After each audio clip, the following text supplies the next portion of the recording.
Hammaga assalomu alaykum. Bugungi videomizda Kali Linuxni o'rnatishni ko'rib chiqamiz.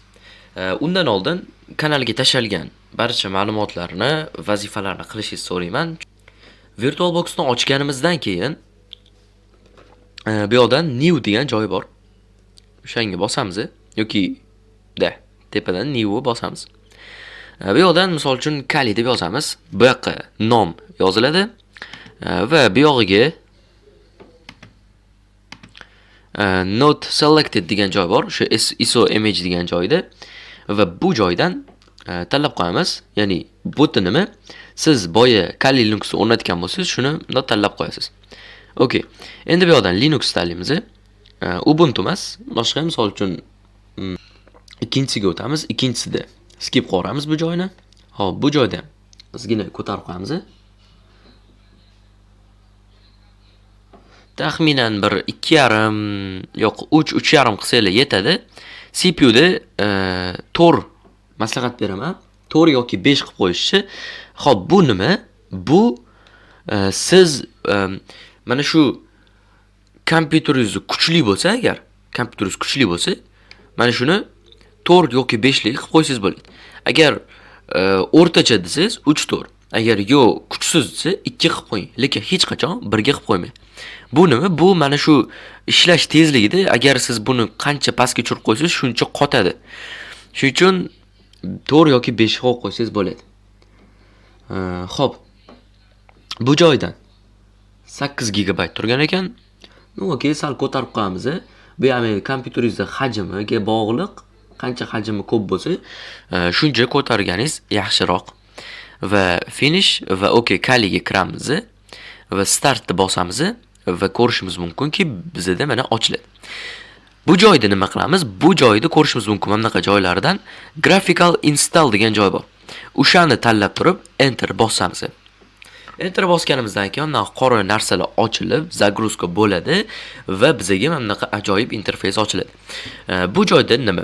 Bu joyda biz tilni tanlaymiz. Xo'p, English, United States va American English tanlaymiz va dali bosib tushiramiz. Dali degani country. Bu joyda host name ga Kali deb yozib qo'yamiz, domain name ga ham Kali deb yozib qo'yamiz va full name ga ham Kali deb yozib qo'yamiz, username ga ham Kali deb yozib qo'yamiz. Endi bu yog'iga password qo'yamiz. Passwordimiz default holatda qilmaylik, ya'ni hamma qo'yadigan passwordlarni qo'ymaylik. Har doim nima deydi? Qiyinroq va o'zingizga esda qoladigan qo'ying. Hop, central tanlaymiz bu yoqdan. Endi bu joydan manual degan joy chiqadi yoki sizlarda chiqmasligi mumkin. Mana bunaqa ikkitalik chiqishi mumkin. Shu yerdan ikkinchisini tanlaymiz. Va okay tanlaymiz. Okay. Bu yoqdan L files degan bor. O'sha birinchisida tanlaymiz va bu yoqdan yes tanlaymiz. Okay. Endi bu joyda nima deydi bizga? Continue bosamiz. Bu joydan yes bosamiz. Xo'p. Bir qancha zagruzkalardan keyin shunaqa narsa ochildi.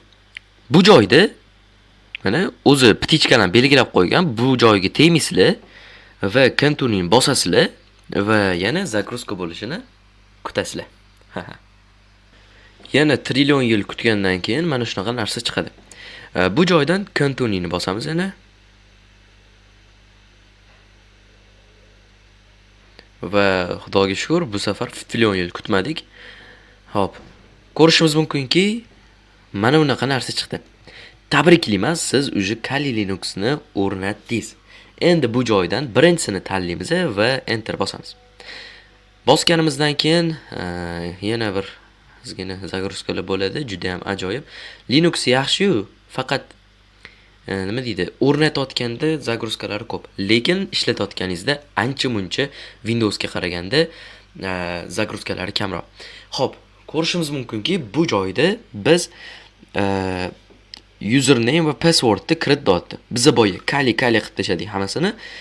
Siz shu parolni aytdim boya esda qolarli dedim. Shuning uchun esingizda qolishi kerak edi. Agar eslamayotgan bo'lsangiz battar bo'ling.